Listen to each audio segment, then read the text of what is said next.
All right, welcome back. Picking up where we left off in chapter 9 about joints. I've moved this slide down here because we're going to be talking about various specific joints in the body, one of them being the intervertebral discs of our vertebral column, which is technically a fibrocartilaginous symphysis joint, so it provides very little movement. And that may sound weird, thinking about how mobile your spine is as the axis of our body, how much movement it allows for you to do. But that's really just a combination of multiple small movements, as you have a whole bunch of these intervertebral discs connect in between each of your separate vertebrae all the way along your spine. So it's the combination of all of those small movements that provides for that wide mobility. And then we're also going to be looking at our 6 different types of, or 6 different categories of synovial joints. Okay. And one of these suggested videos that should be in this week's module is the types of synovial joints for artists.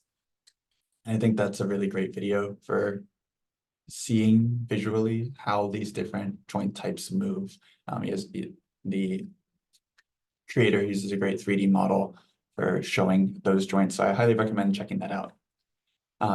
But we'll be describing these 6 different categories based on their planes of movement, basically, if they're monaxial, biaxial, or triaxial, to describe how mobile they are. So again, these are 6 categories of synovial joints.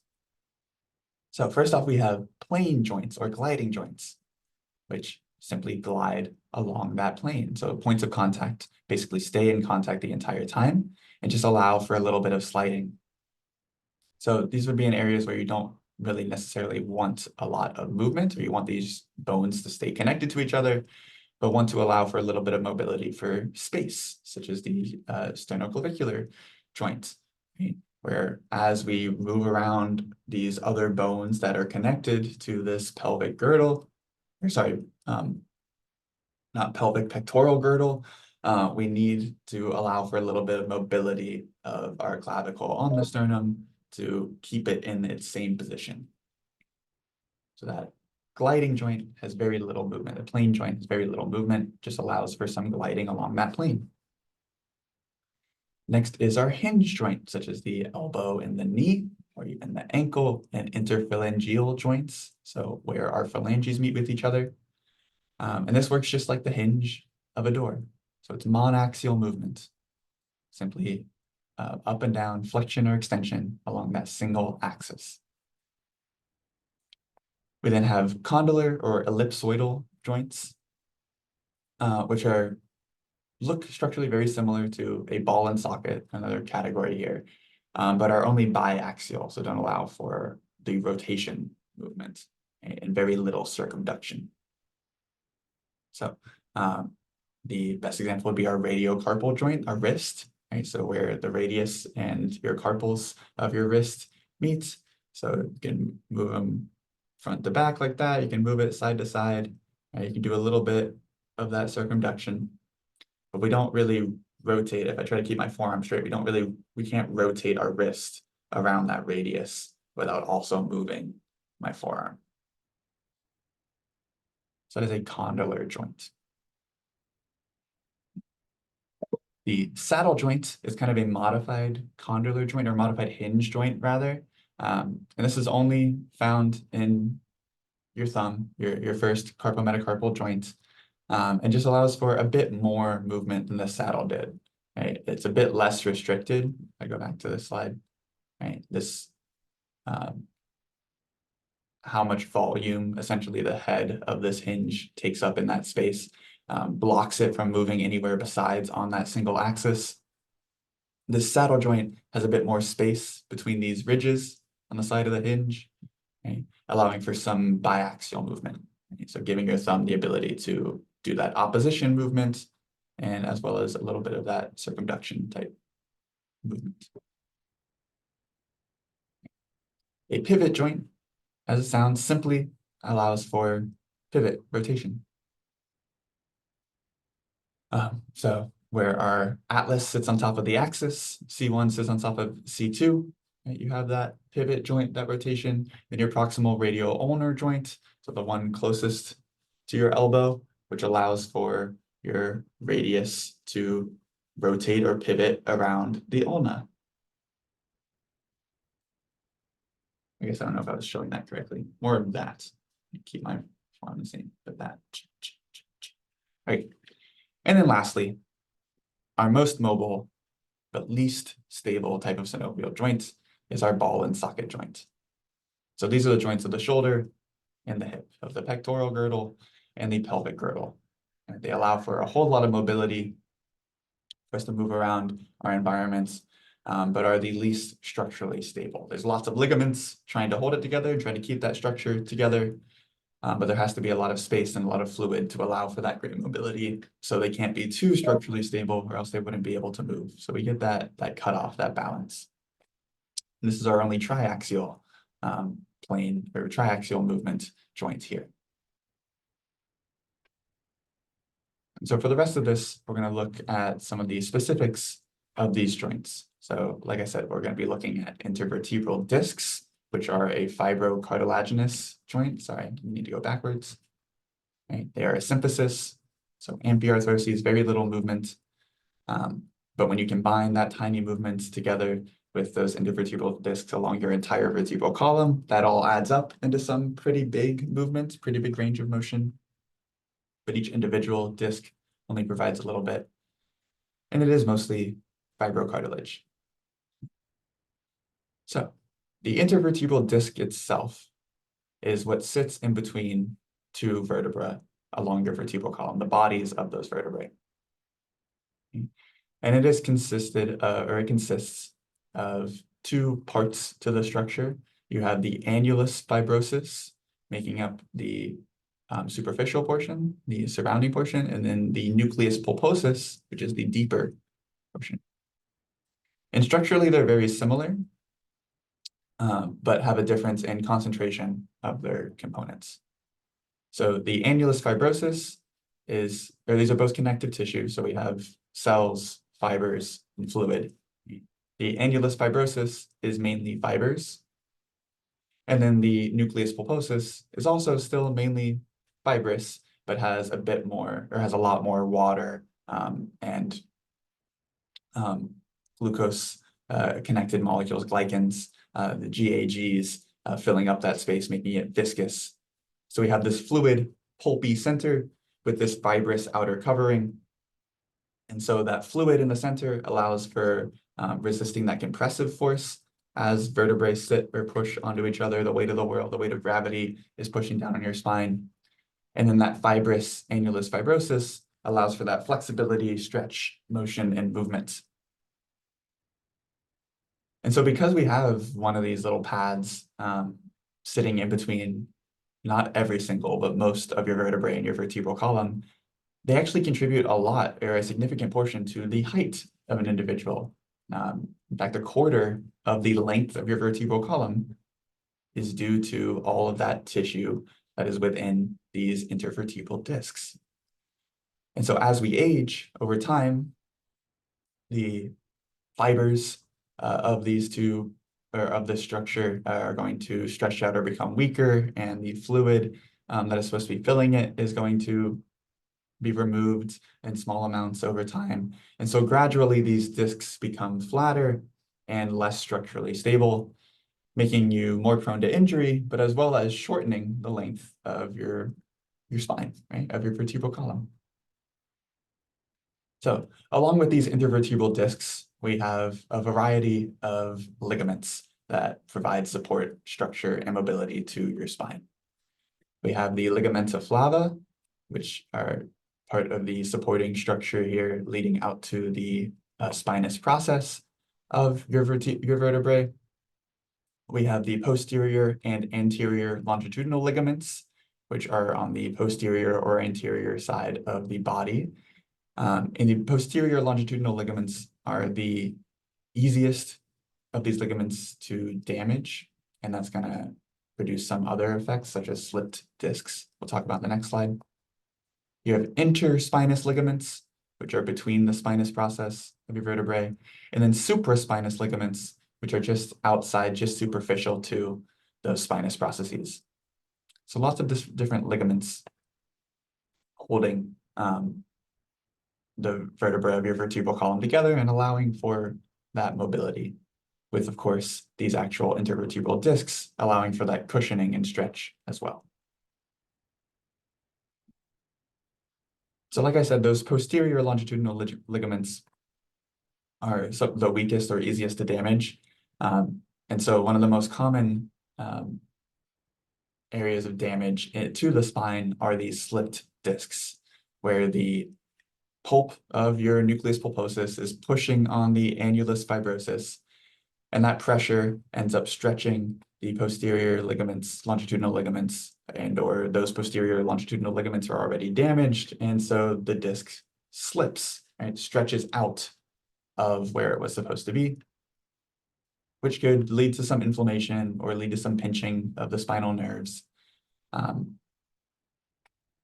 and less mobility. A herniated disc is when the nucleus pulposus has actually protruded out of the annulus fibrosus. So it's no longer completely surrounded by that fibrous connective tissue and is starting to slip out, which is going to which is more likely to add pressure onto the spinal nerves and be much more painful or damaging, or even lead to things like paralysis of different areas, because you are pinching that nerve, cutting off the ability for it to send signals to or from the brain.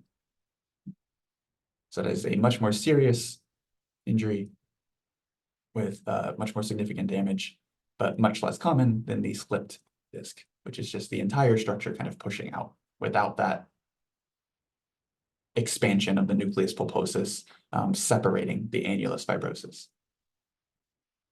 So those are your intervertebral discs. We'll next look at these two major hinge joints, our elbow and our knee. These are both complex hinge joints. The elbow and knee are going to have multiple articulations because you have the humerus articulating with the ulna and the radius. We also have the radius articulating with the ulna. And then the knee, you have the femur articulating with the tibia, and then the tibia articulating with the fibula. But the actual movement, the hinge movement at the elbow and at the knee, is going to come from this larger synovial joint capsule with lots of ligaments surrounding it. So we have two collateral ligaments, our radial collateral ligament from the humerus to the radius, the ulnar collateral ligament from the humerus to the ulna, holding those together and providing some extra capsular support to this elbow joint. And then we have the annular ligament, which is going to cover the heads of both of those and help with that joint stability. The knee has 7 major ligaments providing its stability. We have the patellar ligament between the patella and the tibia, which is actually embedded within the tendon of the quadriceps femoris muscle.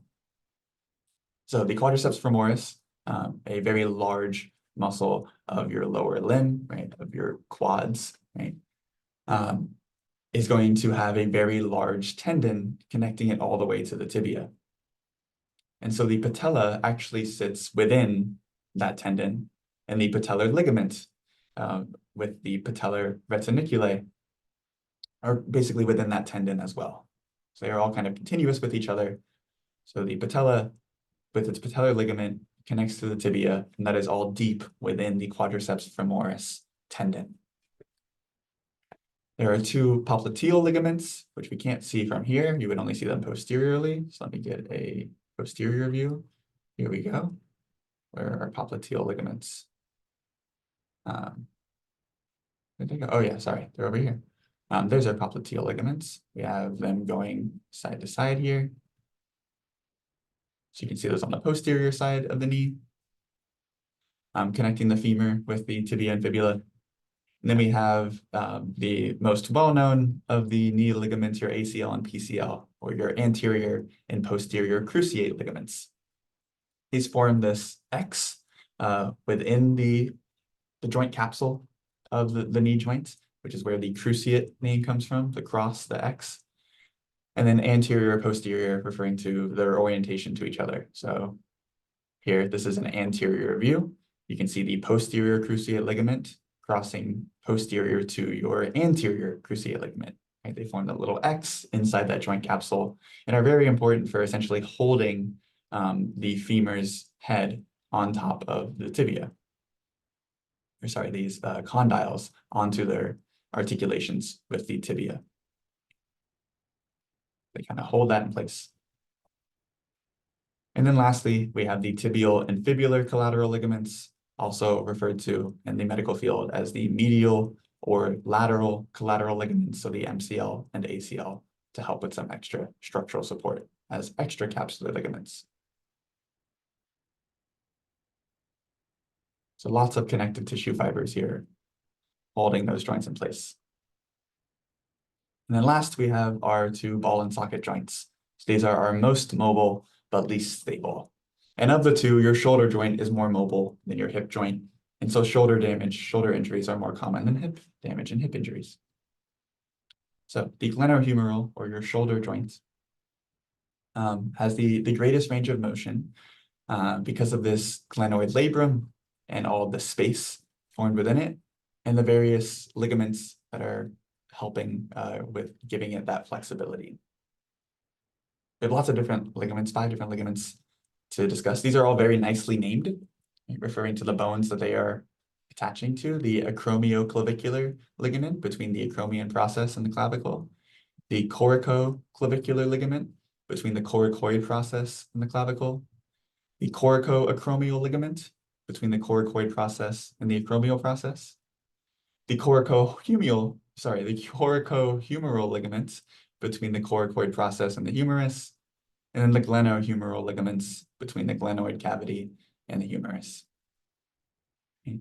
So the general structures of what's going on here are the same of the typical synovial joint capsule, with lots of these extracapsular ligaments and intracapsular ligaments helping with providing extra attachment sites for more mobility. And then you've got various tendons from all the different muscles that surround that joint capsule, right? We have our rotator cuff muscles that are all playing a role in those movements. And so they provide some structure and support for that joint itself. And then last, we have our hip joint. So all 3 parts of the os coxa are going to form some attachment or articulation with the head of your femur. So we have the ischium, the ilium, and the pubis all having some attachment with a ligament to the femur to help with the stability and the flexibility of your hip joint. Okay. So you have your iliofemoral ligament from the ilium to the femur. You have your pubofemoral ligament from the pubis to the femur. And you have your, ischiofemoral ligament from the ischium to the femur. Okay, so those are the 3 largest ligaments. We then have the ligament of the femoral head and the transverse acetabular ligament within the acetabulum, with a very large fat pad providing some help. And so I believe, yeah, that brings us to the end of chapter 9 on articulations and joints. So make sure to spend extra time, especially with getting these movements down. We'll be mainly using these in lab as we're talking about muscles and how they move our skeleton. Check out the different types of joints, and then specifically our different types of synovial joints. And then really only need to know specifics about our intervertebral discs, the elbow and knee, and the hip and shoulder, as far as recognizing ligaments, and then knowing the accessory structures of a typical synovial joint. So as usual, if you have any questions, concerns, or comments, please reach out, and I will see you guys in the next one.